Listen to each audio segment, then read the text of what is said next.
नमस्कार मित्रांनो, आज आपण कायद्याचं बोला या यूट्यूब चॅनलसाठी आपण हे पहिली अभ्यासमाला तयार करत आहोत. पहिल्या अभ्यासमालेमध्ये भारतीय नागरिक सुरक्षा संहिता जी आत्ता 2023ला नव्यानं अंमलात आलेली आहे. 2023ला या कायद्याचं इम्प्लिमेंटेशन झालेलं आहे. आपल्याकडे 3 नवे कायदे आले होते, त्यापैकी हाही महत्त्वाचा कायदा आहे.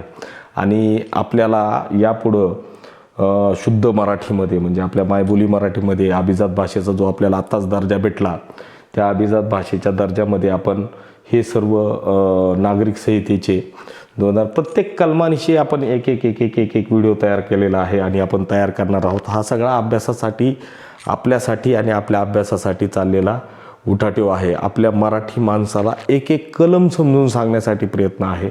या सगळ्या प्रयत्नामध्ये कोणतं कलम काय आहे हे सर्वसामान्य व्यक्तीला कळत नाही. त्यामुळं हे सगळं करण्यामागचा हाच प्रयत्न आहे की हे सर्वांना कळावं आणि या सगळ्यांचा अभ्यास व्हावा की नेमकं हे काय चाललेलं आहे. तर या सर्व अभ्यासामध्ये महत्त्वाचा विषय की आता आपण या विषयाचा अभ्यास करू. याचा अभ्यास करत असताना प्रकरण पहिले याचं प्रारंभिकच आहे. प्रारंभिक हा पहिला चॅप्टर आहे आणि त्याचं कलम एक काय म्हणते बघूयात आपण. ही जी आहे भारतीय नागरिक संहिता 2000 सुरक्षा संहिता ही 2023ची. तर यापूर्वीचा हा कायदा होता फौजदारी प्रक्रिया संहिता 1860, जो इंग्रजांच्या कार्यकाळात तयार करण्यात आलेला होता.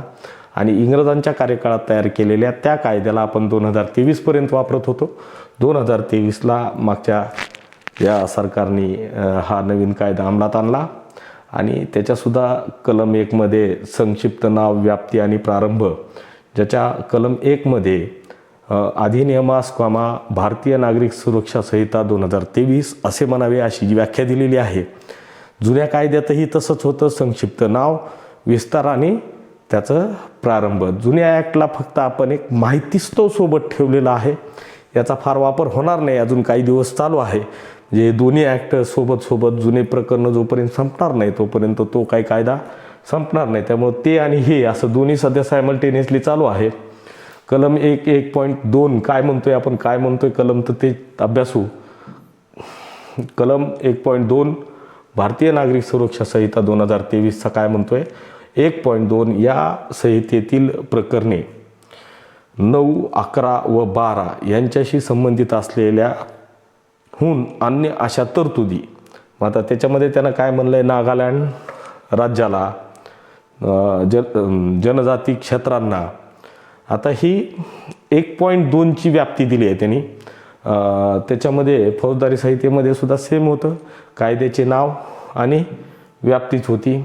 यामध्ये लागू असणार नाहीत ते जे मागचे हे 2 होते अ आणि ब, म्हणजे नागालँड राज्य आणि जनजाती क्षेत्रांसाठी लागू असणार नाहीत, पण संबंधित राज्य शासन अधिसूचनेद्वारे संपूर्ण नागालँड राज्याला किंवा त्यांच्या एखाद्या भागाला किंवा यथाकथित अशा जनजातींच्या क्षेत्रांना अशा किंवा त्यापेक्षा कोणत्याही तरतुदी यात अधिसूचनेत जी विनिर्दिष्ट केले जातील अशा पूरक, अनुषंगिक किंवा परिणामी फेरबदलांसह लागू करू शकेल.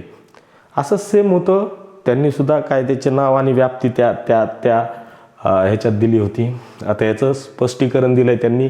या कलमात जनजाती क्षेत्र याचा अर्थ संविधानाच्या 6व्या सूचीच्या परिच्छेद 20मध्ये निर्देशित केलेल्या शिलाँग नगरपालिकेच्या स्थानिक सीमांमधून जनजाती क्षेत्राहून अन्य अशी जी राज्यक्षेत्र आहेत, जे 21 जानेवारी 1972 रोजी दिवसाच्या निकट पूर्वी आसामच्या जनजाती क्षेत्रात समाविष्ट होती राज्यक्षेत्र असं म्हटलेलं आहे.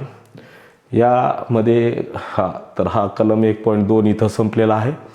कलम 1.3 काय म्हणतोय, कलम 1.3 असं म्हणतोय. कलम 1.3 तो केंद्र सरकार शासकीय राजपत्रातील अधिसूचनेद्वारे नियम करील अशा दिनांक अंमलात येईल. आता सेम तशीच व्याप्ती होती त्याची कायद्याची. खाली टीप दिली एक कलम 1 मध्ये अधिसूचनेचे संक्षिप्त नाव व त्याची व्याप्ती, प्रारंभ आदी तरतुदी आहेत. चला, म्हणजे 1.3 मध्ये काय मेन्शन करून दिलं आहे तर त्याची टीप सहित सगळं मेन्शन. ती दिनांकास कोणत्या तर ती ज्या दिवशी ठरवलं जाईल. आपल्याकडे ही 1 जूनला, शायद 1 जूनला ती अंमलात आलेली आहे. हा आपला आजचा अभ्यास संपलेला आहे.